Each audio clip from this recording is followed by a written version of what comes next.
حامد و مصليا اما بعد اعوذ باللہ من الشیطان الرجیم بسم اللہ الرحمن الرحیم یقول اللہ سبحانہ وتعالی وننزل من القرآن ما هو شفاء ورحمة للمؤمنین ولا يزيد الظالمین الا خسارا۔ محترم حاضرین اور حاضرات، الحمدللہ اللہ کے فضل و کرم سے اس سے پہلے رقیہ شرعیہ کے حوالے سے کچھ بنیادی باتیں آپ لوگوں کے سامنے رکھی گئی تھیں، جس کے اندر بتایا گیا تھا کہ رقیہ شرعیہ اس کے کیا بنیادی ضوابط ہوتے ہیں، اور اسی طرح رقیہ شرعیہ اس کے کیا وہ شروط ہیں جس کا عمل کرنا یا جس کا ماننا ہر راقی کے لیے اور ہر مرقی کے لیے ضروری بن جاتا ہے۔ انشاءاللہ تعالی آج کی اس کلاس میں ہم ان چیزوں کا ذکر کریں گے جس کا ہونا بہت ہی زیادہ ضروری ہے راقی کے لیے۔ بات کی جائے کہ وہ کون سی کنڈیشن ہے، وہ کون سے شروط ہیں جن شروط کی بنیاد پر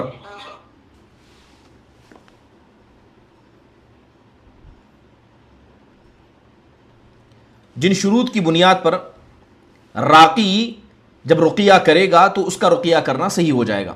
سب سے پہلے اگر بنیادی شروط کی بات کی جائے تو سب سے پہلی شرط جو علماء نے راقی کے اندر ہونا جس کا ضروری بتایا ہے، اس میں پہلی چیز یہ آتی ہے کہ راقی مسلمان ہو۔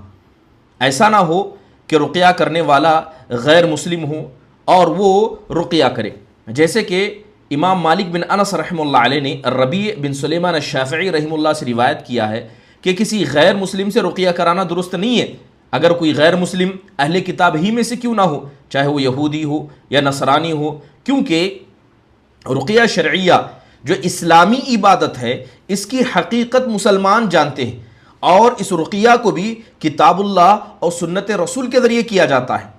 اب اگر کوئی غیر مسلم کسی مسلمان کے لیے رقیہ کرے گا تو کیا وہ رقیہ کتاب اللہ سنت رسول سے کرے گا؟ بالکل نہیں، بلکہ یہودی ہوگا تو اپنی کتابوں سے کرے گا، نصرانی ہوگا تو اپنی کتابوں سے کرے گا، یا اس کے علاوہ کسی اور دین کا ماننے والا ہوگا تو وہ اپنی کتابوں کے سہارے سے کرے گا۔ لہذا اگر کوئی آدمی تورات کے ذریعے، انجیل کے ذریعے، یا کوئی غیر مسلم اپنی دینی کتابوں کے ذریعے یا جادو کے ذریعے رقیہ کرتا ہے تو اس رقیہ کو علماء نے ناجائز قرار دیا ہے۔ بات اگر یہود و نصارہ کی جائے، کیونکہ یہودیوں کے جہاں جو کتاب آئی تھی جسے ہم تورات و انجیل کہتے ہیں، یہ کتاب بھی آسمانی کتابیں ہیں، مگر ان لوگوں نے ان آسمانی کتابوں کو بدل ڈالا، اس کے اندر تحریف کر دی۔ خود قرآن میں اللہ کہتا ہے من الذین ہادوا یحرفون الکلم عن مواضعہ ویقولون سمعنا وعصینا۔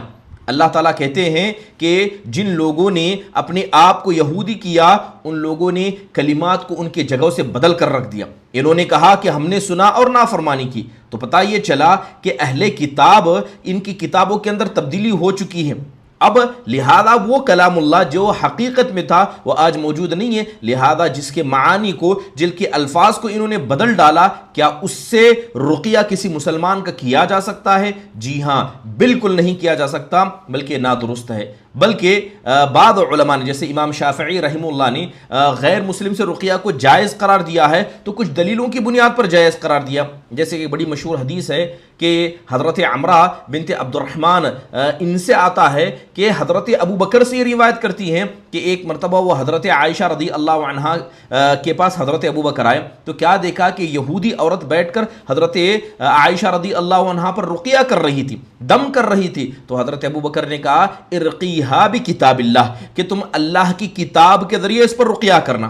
تو اس حدیث کا سہارا لے کر امام شافعی ہو یا بعض لوگوں نے کیا ہے، جیسے کہ امام ابن وہب بن منبہ رحمہ اللہ علیہ نے غیر مسلم سے رقیہ کو درست قرار دیا، لیکن جب اس حدیث کی طرف ہم جاتے ہیں اور دیکھتے ہیں کہ عمرہ بنت عبد الرحمن یہ کیا ہے، تابعیوں میں سے تھی اور ان کی ملاقات حضرت ابو بکر سے ہوئی نہیں ہے۔ جب ان کی ملاقات حضرت ابو بکر سے ہوئی نہیں ہے تو انہوں نے حضرت ابو بکر سے روایت کیسے کیا؟ تو پتہ یہ چلا کہ اس روایت سے استدلال کرنا درست نہیں ہے۔ اور دوسری اہم بات کہ یہ بات ہم جانتے ہیں کہ رقیہ کے لیے اسلام کی شرط لگانا، یعنی راقی کے لیے مسلمان ہونے کی شرط لگانا اس لیے ضروری ہے کیونکہ رقیہ ایک روحانی علاج ہے۔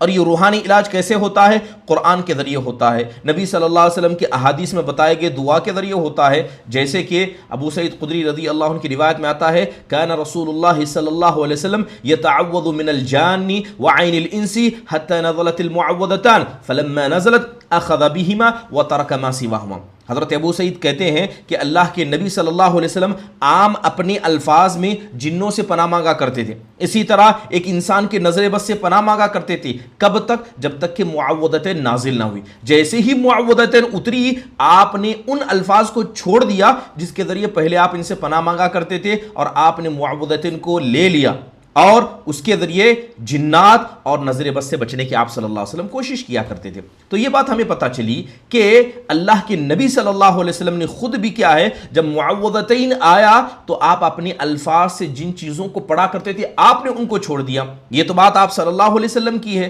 تو اس سے پتہ یہ چلا کہ جب کتاب اللہ اور سنت رسول کے اندر رقیہ شرعیہ کو مکمل طور پر بتایا گیا ہے تو کسی غیر چیز کا سہارا لینا یہاں پر درست نہیں ہوگا، اور وہ غیر مسلم جو غیر چیزوں کا سہارا لے کر کسی مسلمان پر رقیہ کرے گا تو اس کا کرنا نادرست ہو جائے گا۔ محترم حاضرین، دوسری شرط جو علماء اکرام نے رقیہ شرعیہ کے اندر راقی کے اندر ہونا، یعنی جو رقیہ کر رہا ہے اس کے اندر ہونے کو ضروری قرار دیا ہے، وہ یہ ہے کہ راقی دیندار ہو۔ ایسا نہ ہو کہ راقی دیندار نہ ہو اور وہ آ کر رقیہ کرے، تو لہذا راقی کا دیندار ہونا ضروری ہے۔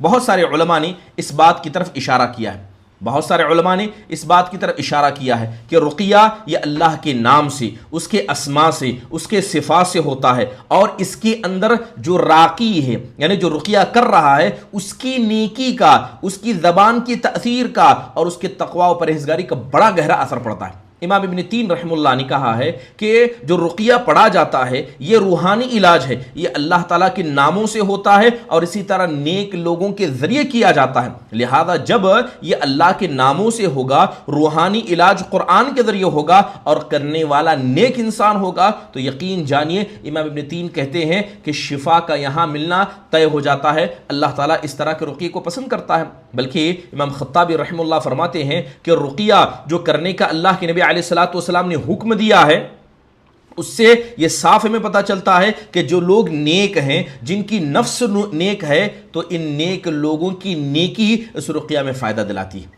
تو پتہ یہ چلا کہ راقی کا نیک ہونا ضروری ہے تاکہ اس کا نفس، تاکہ اس کا نفس جس کے ذریعے وہ رقیہ پڑھ رہا ہے اگر وہ پاک ہوگا تو اس کے ذریعے سے جو دوسروں کے لیے رقیہ پڑھا جائے گا اس کے اندر بھی بڑا گہرا اثر ہوگا۔ بلکہ اگر آپ ابن القیم الجوزیہ رحمہ اللہ کو پڑھیں تو انہوں نے بڑا گہرا اثر بتایا، کہتے ہیں کہ راقی کا اور اسی طرح جو مرقی ہے جس کا علاج کیا جا رہا ہے، ان دونوں کا گہرا تعلق ایسی ہے جیسے جیسے کہ بیماری کا دوا کے ساتھ گہرا علاج ہے، لہذا جب دوا صحیح ہوگی تبھی جا کر بیماری پر اثر ہوگی۔ لہذا کہتے ہیں کہ ایسا ہی بڑا گہرا تعلق راقی کا، اس جو اپنے الفاظ سے پڑھ رہا ہے اس کا، اور راقی کے تقوی اور اس کی پرہیزگاری کا اثر، یہ اتنا ہی زیادہ اثر ہوتا ہے۔ تو پتہ یہ چلا کہ راقی کا ضروری ہے کہ وہ دیندار ہو، نیک ہو۔ اب دیندار سے ہم کیا مراد لے رہے ہیں؟ دیندار سے مطلب یہ ہے کہ واضح طور پر جو مسلمان ہے اس کو چیزوں کو انجام دے، 5 وقت نمازوں کا پابند ہو، اور اسی طرح روزے کا پابند ہو، اور اسی طرح جو اللہ تعالیٰ نے طاقت دی ہے ان کے ذریعے وہ قیام اللیل کرتا ہے، زکوٰۃ ادا کرتا ہے، اچھے اخلاق کو اپناتا ہے، امانت دار ہے، متقی ہے، مروت ہے، سچا ہے، اس کے ساتھ ساتھ حرام کاموں سے بچتا ہے، نہ کسی کبیرہ گناہ کو کرتا ہے، نہ مشرک ہے، نہ جادوگر ہے، نہ جھوٹا ہے، نہ بدعتی ہے، نہ کافر ہے، بلکہ چھوٹے گناہوں سے بھی دور رہتا ہے، تو یہ تمام کاموں کو کرنے والا مسلمانوں کے یہاں نیک سمجھا جاتا ہے۔ تو راقی کا ان تمام چیزوں کا راقی کے اندر ہونا ضروری ہے۔ تو یہ بات ہمیں پتہ چلی کہ راقی کا ضروری ہے کہ وہ نیک ہو۔ اب اس کے الٹا اگر راقی ایسا ہے جس کے بارے میں پتہ ہے کہ نماز بھی نہیں پڑھتا، راقی کے بارے میں پتہ چلا کہ یہ جادوگروں سے اس کا تعلق ہے، کاہن ہے، بلکہ اس کے ہاتھ میں آپ نے دیکھ لیا کہ شرک کا تعویذ اس کے گلے میں پڑی ہوئی ہے، ہاتھ میں پڑی ہوئی ہے، اور الگ الگ حرکتیں ہیں، اس کے چہرے پر داڑھی نہیں ہے، یعنی ایسے کھلم کھلا گناہ کے کام وہ آدمی کرتا ہے اور اس کے بعد لوگوں پر رقیہ بھی کرتا ہے، تو یقین جانیے ایسے آدمی سے رقیہ کرانا یقیناً کیا ہے، کہیں نہ کہیں اپنے ایمان کو خطرے میں ڈالنے کے جیسا ہے۔ اور آپ دیکھیں گے کہ بہت سارے لوگوں نے اس رقیہ کے حوالے سے جادوگروں تک کیا ہے اپنا راستہ بنا دیا، کاہنوں تک پہنچ گئے، عراف تک پہنچ گئے۔ کیوں؟ کیونکہ انہوں نے کبھی یہ نہیں سمجھا کہ جو رقیہ کر رہا ہے اس کے اندر بھی کچھ چیزوں کا ہونا ضروری ہے۔ انہوں نے سمجھا کہ جہاں ہمیں شفا ملے گی ہم وہاں جائیں گے، چاہے کرنے والا مسلمان ہو غیر مسلمان ہو، چاہے کرنے والا مسلمان ہو جادوگر ہو کاہن ہو، اس سے ہمیں کیا فرق پڑتا ہے؟ تو یقین جانیے ایسا ہی کرنا درست نہیں ہوگا۔ اب بہت ساری حدیثوں کے اندر یہ بات موجود ہے، جیسے کہ اللہ کے رسول صلی اللہ علیہ وسلم کی ایک روایت ہے جو صحیح سند سے صحیح بخاری کے اندر موجود ہے۔ حضرت عائشہ رضی اللہ عنہ کہتی ہیں کہ کچھ لوگ اللہ کے نبی علیہ الصلوۃ والسلام کے پاس کاہنوں کے حوالے سے بات کرنے آئے اور کہا، آپ سے پوچھا گیا اے اللہ کے نبی آپ کاہنوں کے بارے میں کیا کہتے ہیں؟ تو آپ نے کہا لیس بشیء، ان کے پاس کچھ نہیں ہوتا ہے۔ تو انہوں نے کہا اے اللہ کے نبی ہم نے دیکھا ہے کہ جب کاہن کوئی بات کہتے ہیں تو بسا اوقات ان کی باتوں میں کچھ باتیں صحیح ہوتی ہیں، ان کی باتوں میں کچھ باتیں صحیح ہوتی ہیں، اس کے بارے میں آپ کیا کہیں گے؟ تو آپ صلی اللہ علیہ وسلم کہتے ہیں کہ یہ کاہن شیطان کا سہارا لے کر آسمان میں جاتے ہیں، وہاں سے ایک دو باتیں چرا کر لے آتے ہیں، اس ایک سچ میں 99 جھوٹ ملا کر لوگوں کو پروس دیتے ہیں، لہذا وہی وہ بات سچ ہوتی ہے، ورنہ حقیقت میں کاہن جھوٹے ہوتے ہیں۔ اس لیے اللہ کے نبی علیہ الصلوۃ والسلام نے ایسے کاہنوں کے پاس جانے سے منع فرمایا۔ اگر کوئی آدمی مارکیٹ میں ہر ایرے غیرے کے پاس رقیہ کرواتا پھرے، جس کے ایمان کا نہیں پتا، جس کے تقوی کا نہیں پتا، جس کے عقیدے کا نہیں پتا، یقین جانیے ایسا آدمی جاہل بھی ہو سکتا ہے، جادوگر بھی ہو سکتا ہے، بلکہ ہو سکتا ہے کہ ایسا آدمی نبی کریم صلی اللہ علیہ وسلم کی اس وعید کا شکار ہو جائے جس کے اندر آپ نے کہا من اتا عرافا فسألہ عن شیء لم تقبل له صلاة 40 لیلہ، کہ جو کسی عراف کے پاس آئے، یعنی کسی ایسے آدمی کے پاس آئے جو گمشدہ چیزوں کے بارے میں بتاتا ہے کہ آپ کی چیز فلاں نے چرائی، فلاں جگہ گم ہوئی، گویا ایک اعتبار سے وہ جادوگر ہے یا یوں کہیے کاہن ہی ہے، مگر اس کا نام عراف ہے کیونکہ وہ شیاطین کا سہارا لیتا ہے۔ تو اللہ کے نبی کہتے ہیں کہ اگر کوئی کسی عراف کے پاس آتا ہے تو اس کی 40 رات کی نماز اللہ تعالیٰ قبول نہیں کرتا، 40 دن کی نماز ایسے آدمی کی قبول نہیں کی جاتی ہے۔ بلکہ ایک دوسری حدیث میں آپ نے کاہن کے بارے میں کہا من اتا کاہنا فصدقہ بما یقول فقد برئ مما انزل اللہ علی محمد صلی اللہ علیہ وسلم، کہ جو کسی کاہن کے پاس آئے جو کہے اسے صحیح مان لے، گویا اس نے مجھ پر جو چیز اتاری گئی یعنی قرآن، اس کا انکار کر دیا۔ تو پتہ یہ چلا کہ جس آدمی کے تقوی اور پرہیزگاری کا نہیں پتا، جس آدمی کے عقیدے کا نہیں پتا، اور وہ آدمی متقی پرہیزگار نہیں ہے، انصاف پسند نہیں ہے، تو ایسے آدمی سے رقیہ کرانا درست نہیں ہے، کیونکہ وہ آدمی کیا ہے نقصان کو پہنچا سکتا ہے۔ امام ابن قیم رحمہ اللہ فرماتے ہیں، میں تمام لوگوں سے درخواست کروں گا کہ جن لوگوں نے بھی میٹنگ جوائن کی اپنا آڈیو آف رکھیں۔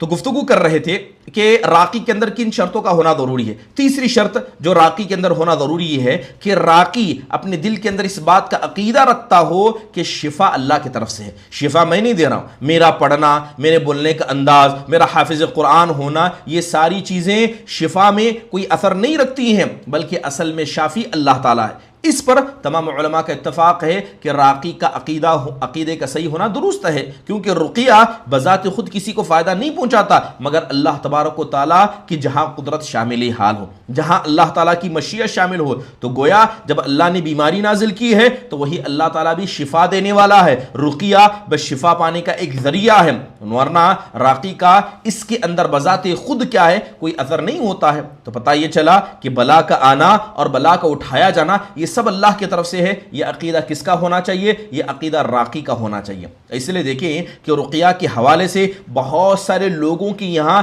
یہ بیماری پھیلی ہوئی ہے، اور خود کئی راقی اپنے زبانوں سے یہ کہتے پائے گئے ہیں کہ اللہ تبارک و تعالیٰ نے ہماری زبان میں شفا دی ہے، اللہ تعالیٰ نے ہمارے ہاتھ میں شفا دی ہے، لہذا جس کا علاج ہم کر دیتے ہیں اسے شفا نصیب ہو جاتی ہے۔ یقین جانیے اگر کوئی راقی اس طرح کا عقیدہ رکھتا ہے کہ میں نے رقیہ پڑھا ہے تب جا کر سامنے والے کو شفا ہوئی ہے، اگر وہ شفا کو اپنے پاس سمجھتا ہے تو ایسا آدمی گویا اپنے آپ کو اللہ کے برابر سمجھتا ہے، کیونکہ بیماری ہونے پر شفا دینے والی ذات صرف اللہ کی ہے۔ اگر کوئی آدمی اپنے آپ کو اس طرح اللہ کے برابر سمجھے تو وہ شرک اکبر کر رہا ہے۔ اگر کوئی آدمی یہ سمجھے کہ شفا تو اللہ دے رہا ہے مگر میرے پڑھنے کی وجہ سے شفا ہوئی ہے، اس میں اللہ تعالیٰ کی مشیت شامل حال نہیں ہے، تو اگر کوئی آدمی ایسا سمجھتا ہے تو یقین جانیے کہ ایسا کرنا بھی کہیں نہ کہیں یہ انسان کو شرک اصغر کی طرف لے جاتا. اسی لیے قرآن میں اللہ تعالیٰ کہتا ہے قل ارأیتم ما تدعون من دون اللہ ان ارادنی اللہ بضر هل ہن کاشفات ضرہ او ارادنی برحمت هل ہن ممسکات برحمتہ قل حسبی اللہ علیہ یتوکل المؤمنون. اللہ تعالیٰ کہتا ہے کہ اے نبی صلی اللہ علیہ وسلم کیا آپ کہیے کیا تمہیں نہیں پتا کہ جو تم اللہ تعالیٰ کو چھوڑ کر غیر اللہ کو پکارتے ہو اگر اللہ تعالیٰ تمہیں نقصان پہنچانا چاہے کیا اس کے علاوہ کوئی ذات ہے جو تمہیں نقصان سے بچا سکتی ہے؟ یا اللہ اگر تعالیٰ تمہیں اپنی رحمت سے نوازنا چاہے تو کیا اس کی رحمت کو کوئی روک سکتا ہے؟ قل حسبی اللہ، آپ کہیے کہ اللہ تعالیٰ ہی کی ذات کافی ہے، اسی پر کیا ہے بھروسہ کرنے والے بھروسہ کرتے. یہ آیت اللہ تبارک و تعالیٰ نے مشرکین سے مخاطب کرتے ہوئے کہی ہوئی تھی. تو یہ بات ہمیں سمجھنی ہے. ٹیکنیکل ایشو ہونے کے کارن اس وجہ سے تھوڑا پرابلم ہو رہا ہے اور آپ لوگوں کے لیے الگ سے گروپ شیئر کی گئی ہے تو اپنے واٹس ایپ گروپ میں آپ جا کر چیک کر لیجیے. حضرت عائشہ رضی اللہ عنہ کی ایک روایت کے اندر آتا ہے کہ اللہ کے نبی علیہ الصلوۃ والسلام، تو پتہ یہ چلا کہ شفا دینے والا کون ہے؟ صرف اللہ تعالیٰ کی ذات ہے. اس لیے دیکھیں حضرت عائشہ رضی اللہ عنہ کی روایت کے اندر آتا ہے کہ اللہ کے نبی علیہ الصلوۃ والسلام کیا کرتے تھے؟ آپ علیہ الصلوۃ والسلام جب آپ کو تکلیف ہوتی تو آپ اپنے جسم پر ہاتھ رکھا کرتے اور ہاتھ رکھ کر دعا کرتے اللہم رب الناس اذهب الباس اشفی انت الشافی لا شفاء الا شفاؤک شفاء لا یغادر سقما. تو اللہ کے نبی علیہ الصلوۃ والسلام اس طرح کا معاملہ کیا کرتے تھے. تو اس سے یہ بات ہمیں سمجھنی ہے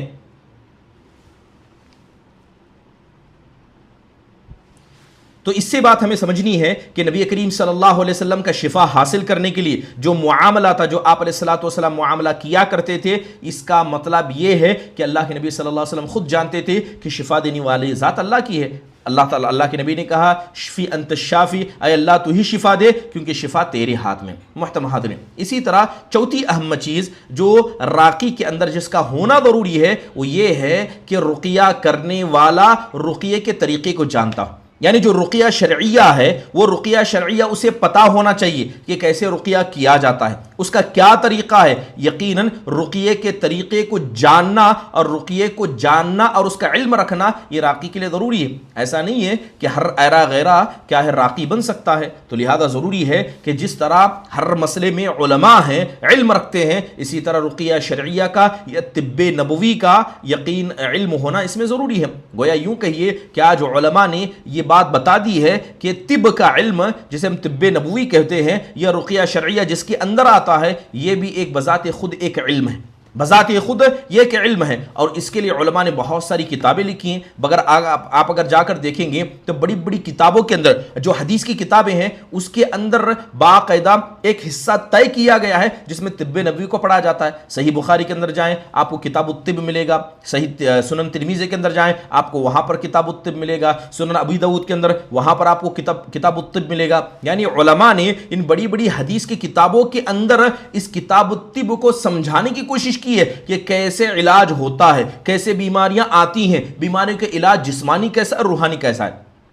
تو حدیث کی کتابوں کے اندر باقاعدہ ایک حصہ موجود ہے. بلکہ اگر آپ کو یہ کہا جائے کہ بہت سارے علماء نے مستقل طور پر طب نبوی کی کتابیں لکھ ڈالی ہیں. جیسے بڑی مشہور کتاب ہے الطب النبوی، ابی نعیم احمد بن عبداللہ الاصفہانی رحمہ اللہ کی کتاب ہے. اسی طرح طب نبوی جعفر بن محمد المستغفری رحمہ اللہ کی کتاب ہے. طب نبوی محمد بن ابی بکر ابن القیم الجوزیہ رحمہ اللہ کی کتاب ہے. اس کے علاوہ آپ جگہ جگہ دیکھیں گے کہ بہت ساری اذکار اور دعاؤں کی کتابیں ہمارے یہاں بھی مارکیٹ میں موجود ہیں جس کے اندر باقاعدہ ایسی دعائیں موجود ہیں جس کے اندر لکھا جاتا ہے کہ یہ دعا فلاں بیماری کے لیے پڑھنی چاہیے. تو اس سے یہ پتہ چلتا ہے کہ علماء اکرام نے باقاعدہ اس علم کو سیکھنے کی طرف ترغیب دلائی ہے اور کتابوں کے اندر بڑی بڑی حدیث کی کتابوں کے اندر طب نبوی کا ذکر کیا گیا ہے. تو اس کا مطلب یہ ہوا کہ اس علم کو سیکھا جاتا ہے. اس علم کو سیکھا جاتا کس سے؟ متخصصین سے، علماء سے. محترم حاضرین، تو اس کا مطلب یہ بھی ہے کہ اس علم کو سیکھنے کے لیے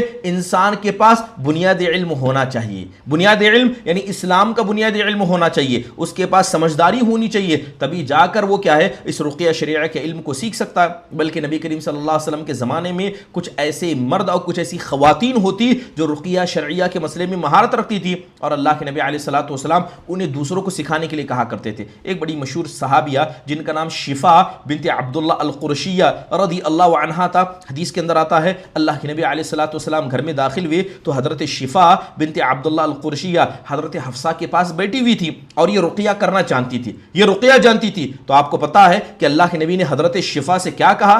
آپ نے کہا الا تعلمین هذه رقیۃ النملہ کما علمتها الکتابہ. آپ صلی اللہ علیہ وسلم نے حضرت شفا سے کہا کہ تم حفصہ کو رقیۃ النملہ یعنی جو بیماری سے رقیہ کیا جاتا ہے وہ کیوں نہیں سکھاتی؟ اسی طرح جس طرح تم نے ان کو لکھنا پڑھنا سکھایا, کیونکہ حضرت شفا ہی حضرت حفصہ رضی اللہ عنہ کی استادنی تھی, انہوں نے ان کو سکھایا تھا لکھنا پڑھنا. تو اللہ کے نبی نے کہا جس طرح لکھنا پڑھنا تم نے ان کو سکھایا رقیہ بھی تم ان کو سکھا دو.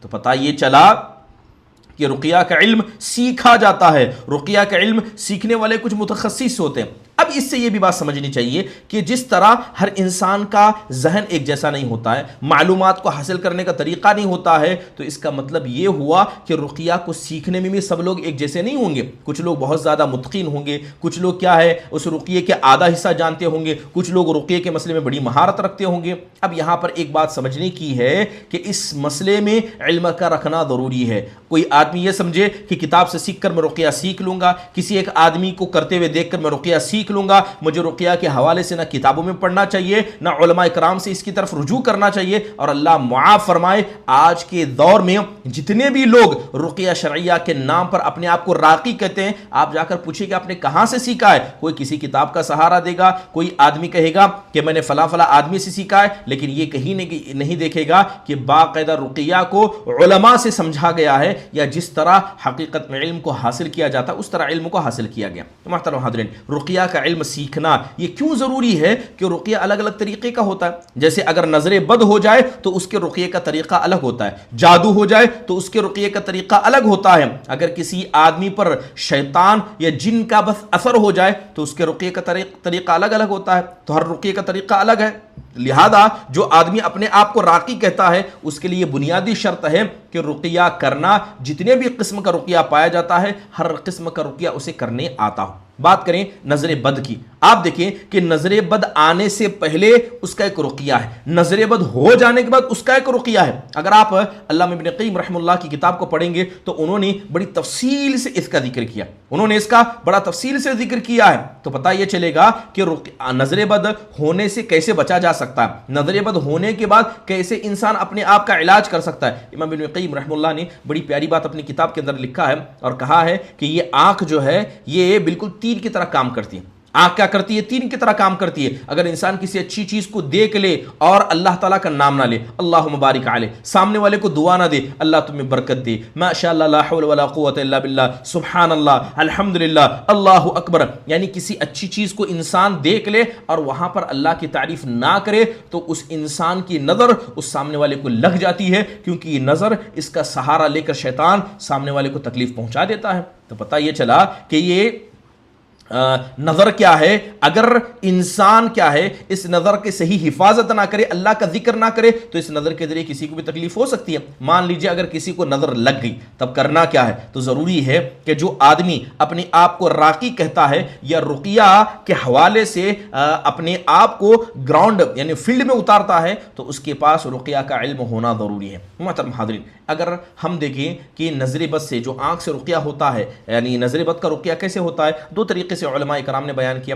سب سے پہلے بات کریں کہ اگر رقیہ ہو یعنی کسی کو نظر لگ جائے تو نظر لگنے کے بعد رقیہ کا طریقہ کیا ہے. جیسے کہ علماء کرام نے بتایا ہے کہ اگر آپ کو پتہ چل جائے کہ کس کے نظر لگی ہے, اگر آپ کو پتا ہو کہ فلاں آدمی کی نظر لگی ہے تو اس کو حکم دیا جائے کہ غسل کرے, وہ اپنے غسل کر کے پانی دے, لہذا اس برتن کو لایا جائے گا اور مریض کے پیٹھ پیچھے ایک وقت میں ڈالا جائے گا. حدیث کے اندر ثابت ہے, حضرت ابن عباس کہتے ہیں وَإِذَا اِغْتَسَلْتُمْ فَغْسِلُوا, کہ جب تم سے کوئی آدمی غسل کا پانی مانگ لے, یعنی آپ سے کہے کہ آپ غسل کر کے اپنا پانی دے تو لہذا تم پانی دے دیا کرو, کسی کو روکا مت کرو. یعنی حدیث کے اندر آپ نے کہا ہے کہ اگر کوئی آدمی آپ پر شک کرے لے کہ آپ کی وجہ سے ان کے گھر میں کسی کو نظر لگی ہے اور آپ سے کہے کہ آپ اپنا غسل کا پانی دیں، تو کوئی آدمی اپنے غسل کا پانی دینے سے انکار نہ کرے، یہ نہ کہے کہ میری نظر اس کو نہیں لگی ہے، بلکہ انسان کو کیا کرنا چاہیے؟ غسل کر کے پانی دے دینا چاہیے۔ جیسے حضرت ابی امامہ بنت سہل بن حنیف رحم اللہ کی روایت میں آتا ہے کہ انہوں نے ایک مرتبہ عامر بن ربیعہ کو دیکھا۔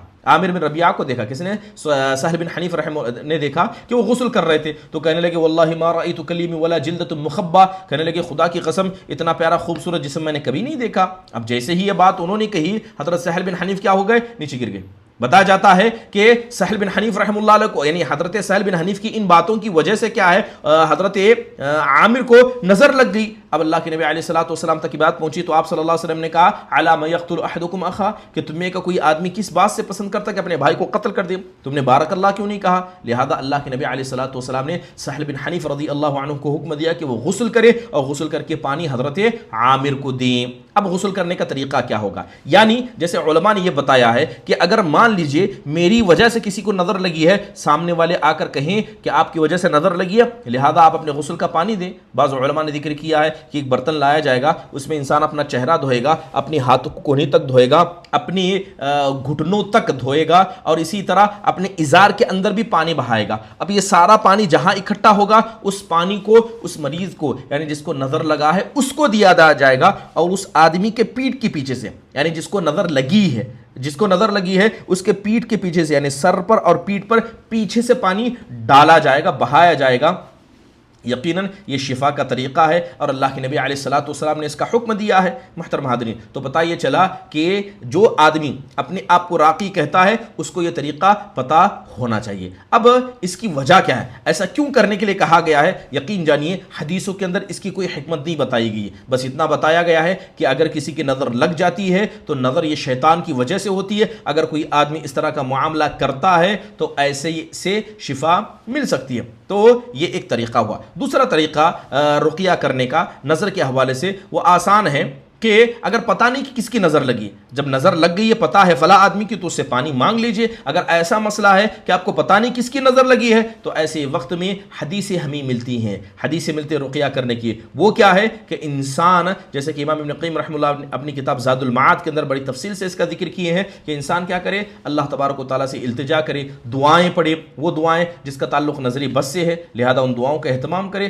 انشاءاللہ تعالیٰ کیا ہے ان دعاؤں کی وجہ سے بھی اللہ تبارک و تعالیٰ انسان کو کیا ہے، شفا دیتے تھے اگر پتہ چلے کہ کس سے نظر ہوئی ہے نہیں پتہ ہے۔ اب وہ دعاؤں میں کیا ہے، سورہ فاتحہ کا پڑھنا، آیت الکرسی کا پڑھنا، معوذتین کا پڑھنا، اور اسی طرح حدیث کے اندر جو دعائیں ثابت ہیں ان کا حوالہ لے کر ان کو پڑھنا۔ یہ اس وقت انسان کو فائدہ دیتا ہے جب انسان کو پتہ ہو کہ نظر کس کی لگی ہے یہ ہمیں نہیں پتہ، لہذا انسان اصلاح علمی کی وجہ سے کیا ہے ایسا معاملہ کرتا ہے، اور یہ کرنا درست قرار دیا گیا۔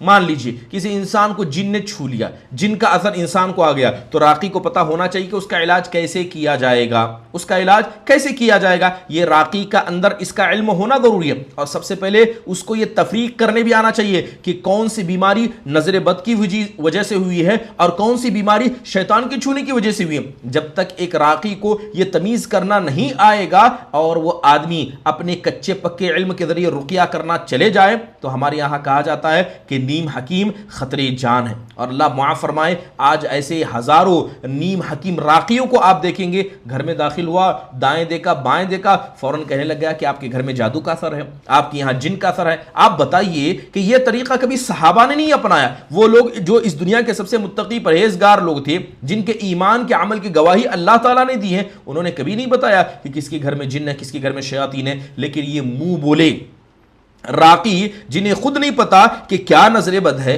کیا شیطان کا مسئلہ ہے، کہاں جن نے چھوا ہے، یا کہاں تک یہ معاملہ کس حد تک جا سکتا ہے، ایسے لوگ کیا ہے اپنے آپ کو راقی کہتے۔ تو راقی کے لیے ضروری ہے کہ وہ اس علم کو سیکھے۔ تو پہلے نظر بد کی بات ہوئی، بات اگر جن کی کہیں، دیکھیے یہ بات یقین جانیے کہ جب کسی انسان کو جن لگ جاتا ہے، یہ جن کا ہلکا سا اثر بھی ہوتا ہے، تو ایسے وقت میں انسان کو کیا چاہیے، انسان کو کیا رقیہ کرنا چاہیے۔ اب رقیہ کیسے کرے گا؟ سب سے اہم چیزیں جو قرآن و حدیث کے اندر بتائی گئی، جیسے کہ سورہ فاتحہ کا ورد کرنا، اور یہ سب سے اہم بات جب بھی ہم علاج کے کریں گے تو اس کے اندر مریض خود پہلے آئے گا، یعنی مریض سب سے پہلے خود اپنا علاج اپنے ذریعے کرے گا، وہ سورہ فاتحہ کو پڑھے گا، آیت الکرسی کو پڑھے گا، کیونکہ آیت الکرسی کے حوالے سے اللہ کے نبی علیہ الصلوۃ والسلام نے حدیثیں بیان کی ہیں۔ اور دوسری اہم بات کیا ہے کہ اگر کسی آدمی کو نظر بد سے بچنا ہے تب بھی وہ یہی کام کرے گا، کیا کرے گا؟ سورہ فاتحہ پڑھے، آیت الکرسی کو پڑھے، دعاؤں کا اہتمام کرے، صبح شام کی دعاؤں کا ہمیشہ اہتمام کرے، اللہ تعالیٰ اسے خود نظر بد سے بچا لیں گے۔ لیکن نظر بد لگ گئی اور کس کی لگی ہے نہیں پتا ہے،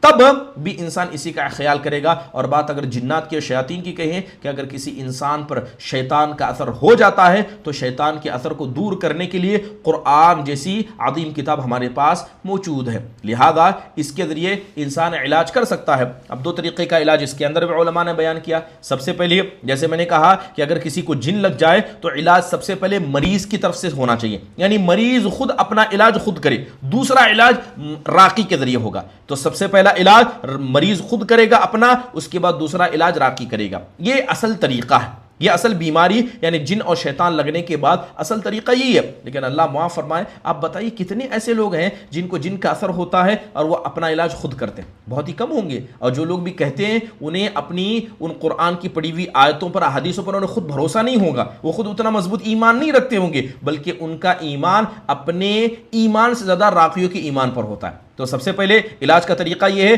کہ انسان یعنی بیمار خود اپنا علاج کرے، اس کے بعد کیا ہے دوسرا معالج یعنی جو راقی ہے وہ علاج کرے گا۔ اس لیے کہا جاتا ہے کہ انسان جو بھی آدمی جسے ایسی تکلیف ہو جاتی ہے وہ رقیہ کو خود سیکھے، وہ رقیہ کو کیا ہے خود سیکھے، اور یقیناً خود سیکھنا یہ زیادہ فائدہ مند ہے۔ جادو کا علاج کیسے ہوگا؟ جادو کا علاج جیسے کہ علماء اکرام نے بیان کیا ہے کہ نبی کریم صلی اللہ علیہ وسلم پر بھی جادو ہوا تھا، آپ صلی اللہ علیہ وسلم پر جادو ہوا تھا۔ ہم غور کریں نبی صلی اللہ علیہ وسلم پر جب جادو ہوا تو آپ نے کیسے علاج کیا تھا؟ حدیث کے اندر آیا گیا ہے، صحیح بخاری مسلم دونوں کی حدیثوں کے اندر آیا ہے کہ جب اللہ کے نبی علیہ الصلوۃ والسلام پر بنی زریق کے ایک آدمی نے جو یہودی تھا جس کا نام لبید بن العاصم تھا، اس نے جب اللہ کے نبی پر جادو کیا تو آپ کو یہ خیال آتا کہ آپ نے کام کو کیا ہے، یا بھی خیال ہوتا کہ آپ نے کام نہیں کیا، مگر آپ علیہ الصلوۃ والسلام اس کام کو کر گئے ہوتے یا نہ کیا ہوتا، مگر آپ علیہ الصلوۃ والسلام کے پاس معاملات ذہن میں صاف نہیں تھے، یہاں تک کہ آپ صلی اللہ علیہ وسلم برابر دعا کرتے تھے۔ آپ کیا کرتے تھے؟ اللہ تعالیٰ سے دعا کیا کرتے تھے، لہذا آپ کی دعا قبول ہونے کے بعد اللہ تبارک و تعالیٰ نے نبی کریم صلی اللہ علیہ وسلم کو اس کا حل بتایا۔ یعنی آپ پر بھی جب جادو ہوا تو آپ نے سب سے پہلا کون سا ہتھیار اپنایا؟ آپ صلی اللہ علیہ وسلم نے اپنا علاج خود کیا، کسی غیر نے آپ کا علاج نہیں کرایا۔ اس حدیث پر غور کرنے سے پہلی چیز ہمیں یہ سمجھ میں آتی ہے کہ علاج کا طریقہ یہ ہے کہ بیمار خود سب سے پہلے اپنا علاج کرے، جب نہ ہو تب راقی کے پاس جائے۔ حضرت عائشہ رضی اللہ عنہ بیٹی تھی، اللہ کے نبی نے کہا کہ عائشہ جس مسئلے میں میں اللہ تعالیٰ سے بار بار فتویٰ مانگ رہا تھا، جس مسئلے میں میں اللہ تبارک و تعالیٰ سے سوال کر رہا تھا، اللہ تعالیٰ نے اس کا حل بھیج دیا۔ آپ کہنے لگے میں سویا تھا، دو آدمی میرے پاس آئے، ایک میرے پیر کے پاس بیٹھ گیا، ایک میرے سر کے پاس بیٹھ گیا۔ ایک آدمی سے کہتا ہے کہ اس آدمی کو کیا تکلیف ہے، دوسرا کہتا ہے کہ اس کو جادو کیا گیا۔ پہلا کہتا ہے کس نے کیا ہے، دوسرا کہتا ہے کہ لبید بن عاصم نے کہا۔ پہلے نے پوچھا کہ کس چیز میں ہے، کہا کہ کنگھی کے اندر کچھ چیزوں کو لپیٹ کر ایک کھجور کے خوشے میں رکھ کر رکھا گیا ہے۔ پوچھا وہ کہاں ہے، کہا بیر زروان کے اندر موجود ہے۔ نبی کریم صلی اللہ علیہ وسلم کو پتا چلا، جب آپ بیدار ہوئے آپ نے اس خواب کو، کیونکہ نبیوں کے خواب سچ ہوتے ہیں، آپ صلی اللہ علیہ وسلم صحابہ کے ساتھ گئے اور جا کر آپ صلی اللہ علیہ وسلم نے اس کنویں کو دیکھا جس کنویں کے نیچے وہ جادو کیا گیا تھا۔ آپ صلی اللہ علیہ وسلم نے کہا کہ میں نے دیکھا کہ اس کنویں کا پانی مہندی یعنی لال رنگ کا ہو چکا تھا، اتنی چیزیں وہاں پر پھینکی گئی تھی، اور وہاں پر جو درخت تھے آپ صلی اللہ علیہ وسلم کہتے ہیں کأن رؤوس نخلها رؤوس الشیاطین، وہاں پر جو کھجور کے درخت تھے لگ رہا تھا کہ وہ شیطان کے سر ہیں، وہ شیطان کے سر ہیں۔ اللہ کے نبی علیہ الصلوۃ والسلام نے اس کو نکالا اور نکال کر اللہ کے نبی نے اسے دفن کر دیا تھا۔ تو پتہ یہ چلا کہ بیماری سے لڑنے کے لیے سب سے پہلے خود مریض کو آگے بڑھنا پڑے گا، چاہے وہ جن و شیطان کا مسئلہ ہو یا جادو کا مسئلہ ہو، مریض خود اپنے اوپر دم کرے گا، اللہ تعالیٰ سے دعا کرے گا، اللہ سے التجا کرے گا۔ یہ علاج کا پہلا طریقہ ہے۔ دوسرا جادو کا علاج کا طریقہ جیسے کہ علماء نے بیان کیا ہے کہ یہ دعا ہے۔ دعا سب سے بہترین علاج کا طریقہ ہے، آپ اللہ تعالیٰ سے دعا مانگیں۔ اگر آپ سے پوچھا جائے کہ بتائیے مومن کا سب سے بڑا ہتھیار کیا ہے، مومن کا سب سے بڑا ہتھیار کیا ہے، مومن کا سب سے بڑا ہتھیار دعا ہے۔ دعا یہ مومن کی عبادت ہے، بلکہ ساری عبادتوں کی اصل یہ دعا ہے۔ لہذا جب بھی انسان بیمار ہوتا ہے، خاص کر جادو کا مسئلہ آ جائے یا جن و شیاطین کا مسئلہ آ جائے، اللہ تعالیٰ کے سامنے جائیے، اللہ تعالیٰ کے سامنے اپنے ہاتھوں کو پھیلائیے، اپنے دل کے غبار کو رکھیے، اللہ سے دعا کیجیے۔ اگر آپ کی صدق امانت، آپ کی تقوی پرہیزگاری یقیناً اللہ تعالیٰ کو پسند آ جائے تو اللہ تعالیٰ آپ کی دعاؤں کو ضرور قبول کرے گا۔ اور یقین جانیے جب بھی بندہ اللہ تعالیٰ سے دعا کرتا ہے، اللہ تعالیٰ اس کے ہاتھوں کو خالی نہیں لوٹاتا۔ تو یہ اہم چیز ہے۔ جادو کا علاج انسان کیا کرے؟ رقیہ کے ذریعے، اور رقیہ کی پہلی چیز انسان یہ ہے کہ خود انسان اپنے ذات پر کرے۔ اب رقیہ کیا ہوتا کیسے؟ رقیہ یعنی سب سے پہلے اللہ تعالیٰ کے ناموں کے ذریعے ہوتا ہے، قرآن کی آیتوں کے ذریعے ہوتا ہے، اسی طرح مشروع دعاؤں کے ذریعے ہوتا ہے، وہ دعائیں جو انسان کو فائدہ پہنچاتی ہیں۔ بہت سارے لوگوں کو دیکھا گیا کہ جب کسی پر جادو ہو جاتا ہے تو جادو کا علاج جادو سے کرتے ہیں۔ اب یہ کیا صحیح ہے؟ دیکھیے، جادو کا علاج جادو سے کرنا حرام ہے۔ اگر کوئی آدمی ایسا کرتا ہے تو جس پر جادو ہوا ہے اور وہ آدمی اپنا علاج جادو کے ذریعے کرے تو یقیناً اس آدمی نے حرام کام کو انجام دیا۔ اور آج معاشرے کے اندر بہت سارے ایسے لوگوں کو دیکھیں گے جنہیں رقیہ کی حقیقت نہیں پتہ۔ ایک آدمی آتا ہے اور کہتا ہے کہ آپ کو جادو ہوا ہے لہذا میں اس کا علاج کروں گا۔ اب سامنے والا یہ بھی نہیں پوچھتا ہے کہ آپ اس کا علاج شرعی طریقے سے کریں گے یا غیر شرعی طریقے سے، کوئی سوال نہیں کرتا، اسے علاج سے مطلب ہے۔ لہذا وہ کہتا ہے کہ جائیے نیمبو لے آئیے، جائیے مرچی لے آئیے، فلاں بکرے کو، فلاں اونٹ کو، یا یوں کہیے مرغی ذبح کر کے لائیے اور فلاں نام سے ذبح کی جانی چاہیے۔ یہ ساری چیزیں کی جاتی ہیں گویا ایک شیطان کے اثر کو کم کرنے کے لیے دوسرے شیطان کا سہارا لیا جاتا ہے۔ اور بہت سارے راقی آپ کو موجودہ دور کے اندر ایسے ملیں گے جنہیں رقیہ شرعیہ کا طریقہ تو نہیں پتا مگر جادو کو وہ جادو سے توڑنا جانتے ہیں۔ اور یقیناً جادو کو جادو سے توڑنا اسلام کے اندر جائز نہیں ہے، بلکہ جادو کرنا جس طرح حرام ہے، جادو کو جادو کے ذریعے توڑنا بھی حرام ہے۔ کیونکہ کہ اللہ تبارک و تعالیٰ نے، اس کے رسول نے ہمیں جادو کو توڑنے کا طریقہ نہیں بتایا۔ سب سے پہلے طریقہ یہ ہے کہ انسان دعا کرے، انسان اللہ تبارک و تعالیٰ سے دعا کرے، اس کے بعد جو رقیہ شرعیہ صحیح رقیہ ہے اس کا استعمال کرے، اور وہ سب سے پہلے خود اپنے اوپر کرے، یعنی مریض خود پڑھے، اس کے بعد کسی ایسے راقی کا انتخاب کرے جس کے اندر ان ساری صفات کا ہونا موجود ہے، جو صفات ابھی آپ کے سامنے بیان کیے جا رہے ہیں۔ محترم حاضرین، اسی طرح جادو کا علاج جادو سے کرنا حرام ہے، کیونکہ بے شمار حدیثیں اس کے حوالے سے آپ کو مل جائیں گی۔ کیونکہ اگر کوئی آدمی جادو کا علاج جادو سے کرتا ہے تو ہو سکتا ہے کہ اسے شفا ہو جائے، مگر یہ شفا حاصل کرنے کا طریقہ اسلام نے اس کو ناجائز قرار دیا ہے۔ اگر آپ جائیں گے قرآن و حدیث کے اندر دلیلیں دیکھیں گے کہ اللہ تبارک و تعالیٰ نے کیسے جادو کو حرام قرار دیا۔ سب سے پہلے اللہ تعالیٰ نے جادوگروں کو کافر کہا ہے، جادوگروں کو اللہ تعالیٰ نے کافر کہا ہے، اور جادوگروں کو اللہ نے کیا کہا کہ ان لوگوں نے دنیا اپنی کیا ہے بیچ دی ہے، اور بیچ کر آخرت کو انہوں نے خراب کر دیا۔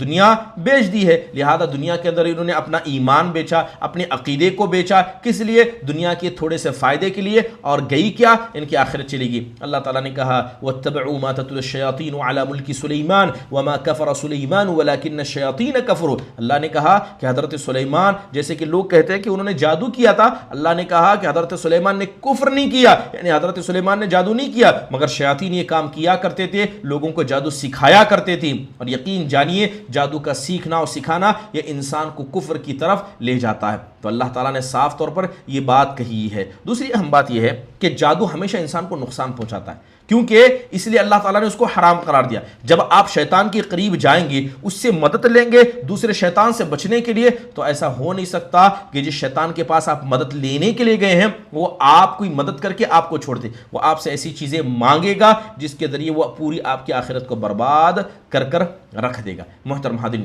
اسی طرح ایک جگہ اللہ نے کہا وَلَا يُفْلِحُ السَّاحِرُ حَيْثُ أَتَىٰ، کہ جادوگر جس راستے سے آئے وہ کبھی کامیاب نہیں ہو سکتا۔ تو یہ بھی سخت وعید ہے، اس لیے جادو کو جادو سے نہ توڑنا ہے۔ محترم حاضرین، رقیہ، ہم راقی کے شروط بیان کر رہے ہیں کہ راقی کے اندر کن چیزوں کا ہونا ضروری ہے۔ یہاں پر ایک اہم نقطے پر میں بات کرنا چاہتا ہوں کہ رقیہ کے حوالے سے ایک بڑا مسئلہ ہمارے یہاں یہ موجود ہے، کیا رقیہ کے حوالے سے پیسہ لینا اور دینا جائز ہے؟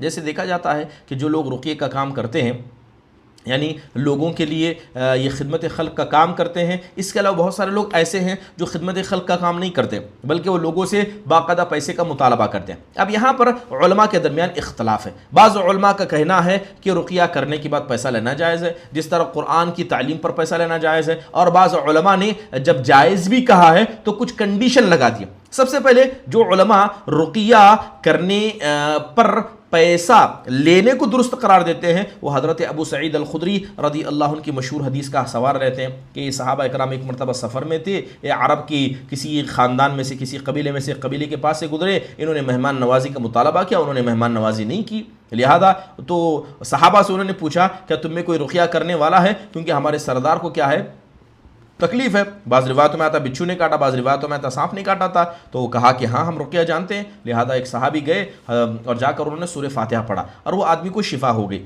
جب اس نے شفا ہوئی تو اس نے ایک بکری کا ایک حصہ، یعنی یوں کہیے بکریوں کی ایک بڑی جماعت ان کو دے دی اور وہ اسے لے کر آ گئے، نبی صلی اللہ علیہ وسلم کے سامنے ذکر کیا تو اللہ کے نبی صلی اللہ علیہ وسلم نے سب سے پہلے مسکرا اور کہا کہ یہ تمہیں کس نے بتایا کہ سورہ فاتحہ رقیہ ہے، سورہ فاتحہ کے ذریعے شفا ہوتی ہے؟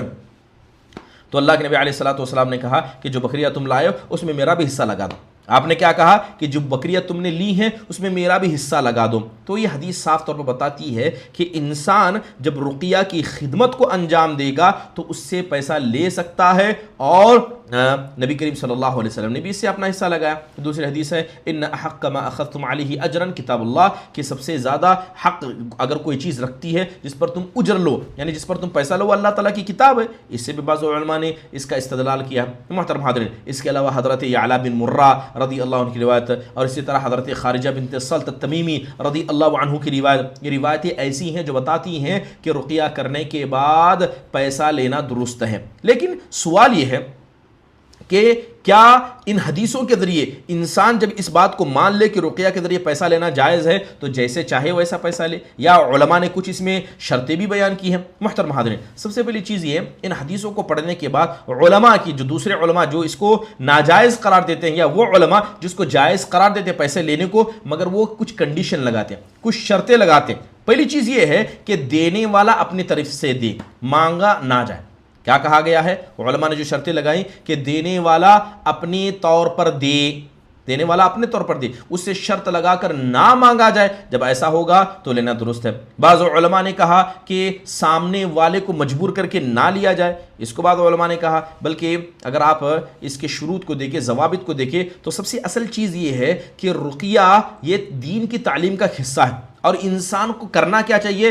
دین کی تعلیم جب سکھائے تو اسے اللہ تعالیٰ سے ثواب کی امید رکھنی چاہیے، یہ دنیا کے مال کے عوض کے حوالے سے نہیں کرنا چاہیے۔ انبیاء علیہ الصلوۃ والسلام آئے، انہوں نے انبیاء نے تو صرف رقیہ نہیں پورا دین ہمیں سکھایا۔ انبیاء آ کر کیا کہا کرتے تھے کہ ہم تم سے کوئی اجر کا مطالبہ نہیں کرتے۔ اصل تو رقیہ میں ہونا یہ چاہیے کہ انسان اللہ تعالیٰ سے ثواب کی امید پر کرے، جیسے کہ علامہ ابن تیمیہ رحمہ اللہ نے ذکر کیا۔ اور دوسری بات علماء نے ذکر کی کہ اگر کوئی آدمی فارغ البال ہے، یعنی آدمی قلاش اور محتاج نہیں ہے، اس کو کیا ہے اتنی پیسے کی ضرورت نہیں ہے جس کی وجہ سے مجبور ہے، یعنی خود کھانے پینے کے لالے پڑے، اگر ایسا مسئلہ انسان کے ساتھ نہیں ہے، میسور الحال ہے، یعنی کھاتا پیتا اور اپنے معاملات کو خود دیکھنے کی طاقت رکھتا ہے، تو کہتے ہیں کہ ایسے آدمی کو کیا ہے رقیہ کے پیسے نہیں لینے چاہیے۔ تیسری بات کہ اس میں کہا گیا کہ اگر کوئی آدمی جس کو سخت ضرورت ہے وہ تو عمومی طور پر فری میں ہی کرتا ہے، لیکن اگر کسی کو ایسی ضرورت آ گئی تو ان حدیثوں کا سہارا لے کر علماء نے کہا ہے کہ وہ آدمی رقیہ کے پیسے لے سکتا ہے۔ لیکن یہاں پر یہ بات سمجھنی ہوگی کہ چوتھی شرط جو علماء نے لگائی وہ یہ کہ لوگوں کا فائدہ نہ اٹھایا جائے۔ اس رقیہ کے پیسے لینے کے حوالے سے جب اجازت مل جائے تو انسان ڈیمانڈ کرنے نہ لگ جائے، کہے کہ ایک رقیہ کے ہم 10,000 لیتے ہیں، ہم 15,000 لیتے ہیں، نہ وہاں غریبوں کو دیکھا جائے نہ مالداروں کو دیکھا جائے، بلکہ اسے کیا ہے لوگوں پر تھوپ دیا جائے۔ مثال کے طور پر بہت مرتبہ ہوتا ہے کہ گاؤں میں ایک ہی آدمی راقی ہوتا ہے، کسی پورے علاقے میں ایک ہی راقی ہوتا ہے، اور لوگ ان کے پاس آنے جانے لگتے ہیں تو لوگوں کو دیکھ کر لوگ اپنی ڈیمانڈ بڑھا لیتے ہیں۔ کوئی کہتا ہے کہ 10,000 سے ہمارے یہاں کم نہیں ہوتا ہے، کوئی 15,000 کوئی 20,000 کا معاملہ کرتا ہے۔ اگر کوئی آدمی ڈیمانڈ کر کے لیتا ہے تو یقین جانیے اس کو علماء نے نادرست قرار دیا ہے۔ اسی طرح لوگوں کی مجبوری کا غلط فائدہ بھی اٹھانا ہے۔ اصل میں ہونا چاہیے کہ یہ للہ فی اللہ کام کیا جائے، کیونکہ یہ لوگوں کو فائدہ پہنچانے کے طریقوں میں سے ایک طریقہ ہے رقیہ۔ اگر کوئی آدمی اس پر اجرت لے بھی رہا ہے تو لوگوں کے مجبوریوں کا غلط فائدہ نہ اٹھائے، اس کی طرف علماء اکرام نے کیا ہے خصوصی طور پر توجہ دی۔ اب رہا مسئلہ کہ ایک بڑا مسئلہ ہمارے یہاں یہ بھی ہے کہ بہت سارے لوگوں نے رقیہ شریعہ کی دکانیں کھول دی، یعنی یوں سمجھیے کہ ان کا جاب، ان کے کمائی کا ذریعہ ہی رقیہ ہے۔ اب تک ہم بات یہ کر رہے تھے کہ رقیہ کرنے کے بعد پیسہ لینا کیسا ہے. علماء کی رائے یہ آئی حدیثوں کی بنیاد پر کہ لے سکتے ہیں لیکن کچھ کنڈیشن کے ساتھ لے سکتے ہیں. اب یہاں پر بات یہ کی جائے کہ ایک آدمی مکمل طور پر اپنے آپ کو مشغول کر دے صرف رقیہ میں. اس کا کام ہی کیا ہے؟ دم کرنا. اس کا کام کیا ہے؟ رقیہ پڑھنا. دوسرا کوئی کام ہے نہیں. اسی سے کماتا ہے, اسی سے کھاتا ہے اور ہی اس کی زندگی ہے. کیا ایسا کرنا درست ہے؟ یاد رکھیے ایسے کرنے کو کسی نے بھی درست نہیں قرار دیا. کوئی بھی آدمی اپنے آپ کو رقیہ کے لیے مکمل فری نہ کرے, یا یوں مطلب یہ ہے کہ آدمی رقیہ کا کام ہی کرے, اس کا اور کوئی کمانے کا طریقہ نہ ہو, ایسا کرنا درست نہیں ہے. کیونکہ اگر یہ طریقہ درست ہوتا کہ رقیہ کرنا ہی لوگوں کو فائدہ, جیسے لوگ اپنی نیک نیتیں دکھاتے ہیں کہ ہم لوگوں کے فائدے کے لیے ایسا کر رہے ہیں, ہمارا مقصد لوگوں کا فائدہ ہے, یقین جانیے اللہ کے رسول صلی اللہ علیہ وسلم ہو, صحابہ ہو, ان سے بہتر اور ان سے بڑھ کر امت کے لیے کوئی فائدہ مند نہیں تھا. ان میں سے کسی کو آپ نہیں دیکھیں گے, یہاں تک کہ بڑے بڑے علماء اکرام کو جائیے جن کے بڑی بڑی کتابیں موجود ہیں, کیا آپ نے کسی عالم دین کو جو ہمارے سلف صالحین میں سے تھے کسی کو آپ نے دیکھا ہے؟ تب کہ اس وقت قاضی طے کیے جاتے تھے. آپ غور کریں, یہ اسلامی خلافت کی بات کر رہا ہوں, چاہے وہ نبی کریم صلی اللہ علیہ وسلم کے زمانے میں ہو, صحابہ کے زمانے میں ہو, یعنی بنی امیہ کے زمانے میں ہو, عباسیوں کے زمانے میں. آپ دیکھیں گے کہ علماء کو یعنی بڑے بڑے لوگوں کو منصب دیے جاتے تھے. کسی کو مسلمانوں کا قاضی بنایا گیا ہے, کسی کو مفتی بنایا گیا ہے, آپ نے دیکھا کسی کو قاری بھی بنایا گیا ہے, کسی کو رقیہ کرنے کے لیے بھی کوئی وظیفہ دیا گیا. یہ سلف صالحین کا طریقہ نہیں تھا کہ کسی آدمی کو رقیہ کے لیے طے کر دیا جائے اور وہ آدمی اس پر لوگوں سے پیسہ لیتا پھرے. تو پتہ یہ چلا کہ یہ طریقہ سلف صالحین کا نہیں ہے کہ انسان اپنے آپ کو مکمل فارغ البال کہہ دے, رقیہ کی دکان کھول لے اور دکان کھول کر اپنے آپ کو ہر طرف سے فری کر کے صرف یہی کام کرے. یہ صحابہ نے نہیں کیا. دوسری اہم بات, رقیہ ہے کیا اصل میں؟ رقیہ پڑھنا یہ دعا کے طریقوں میں سے ایک طریقہ ہے. اگر کوئی آدمی اپنے آپ کو دعا کے لیے مکمل فارغ کرے, اب کہے کہ میں دکان کھول رہا ہوں جسے میرے پاس دعا کروانا آئے, اگر کوئی زیادہ بیمار ہے تو 2000 روپے دے, کم بیمار ہے تو 1000 روپے دے. اگر آپ سے پوچھا جائے کہ اگر کوئی آدمی دعا کی دکان کھولتا ہے کیا کہیں گے اس کے بارے میں؟ کیا ایسا کرنا جائز ہے؟ تو علماء نے کہا کہ جس طرح دعا ایک عبادت ہے, رقیہ بھی ایک عبادت ہے, اور رقیہ کے اندر دعا ہی ہوتی ہے کہ مریض اور اسی طرح راقی یہ دونوں مل کر اللہ سے دعا کرتے ہیں آیتوں کے ذریعے اور حدیثوں کی دعاؤں کے ذریعے کہ اللہ تعالیٰ اس کو شفا دے. تو لہذا دعا کے لیے جس طرح مکمل اپنے آپ کو فارغ کر کے دکان کھولنا درست نہیں ہے, اسی طرح رقیہ کے لیے بھی مکمل دکان کھولنا درست نہیں ہے. آپ دیکھیں کہ صحابہ اکرام میں سے حضرت سعد بن ابی وقاص رضی اللہ عنہ کے بارے میں آتا ہے مستجاب الدعوات تھے, ان کی دعائیں قبول ہوتی تھی. اب کیا آپ نے دیکھا ہے کہیں آپ کو روایتوں میں ملے گا جیسے اویس القرنی رحمہ اللہ کے بارے میں آتا ہے, اللہ کے نبی نے حضرت عمر سے کہا تھا کہ قرن سے ایک شخص آئے گا جس کا نام اویس ہوگا, اگر یہ آ جائیں تو ان سے دعا کروا دینا کیونکہ یہ مستجاب الدعوہ ہیں. آپ دیکھیں کہ حضرت سعد بن ابی وقاص ہو, اویس القرنی رحمہ اللہ ہو, کیا صحابہ نے ان کے گھر کے باہر لان لگائی تھی؟ کیا کسی کو آپ نے سنا ہے کہ لوگ ان کے پاس جاتے تھے اور جا جا کر دعائیں کھولتے تھے؟ کیا انہوں نے دکانیں کھول دی تھی کہ ہم تو مستجاب الدعوہ ہیں, ہماری دعائیں قبول ہوتی ہے, آئیے ہم سے دعا کا مطالبہ کیجئے؟ تو یقین یہ چیز سلف صالحین کی یہاں کہیں نہیں تھی. لا لوگ ان کے گھروں کے باہر جاتے تھے, نہ ان لوگوں نے لوگوں کو اجازت دی کہ گھر کے باہر آئے, نہ ان لوگوں نے اس کو اپنا پروفیشن بنایا. تو پتہ یہ چلا کہ جس طرح دعا کے لیے دکان کھولنا درست نہیں ہے, دعا کے لیے اپنے آپ کو مکمل فارغ کرنا درست نہیں ہے, اسی طرح کیا ہے مکمل رقیہ کے لیے اپنے آپ کو فارغ البال کر دینا, اسی کام کو انجام دینا اور اسے اپنا پروفیشن بنانا درست نہیں ہے.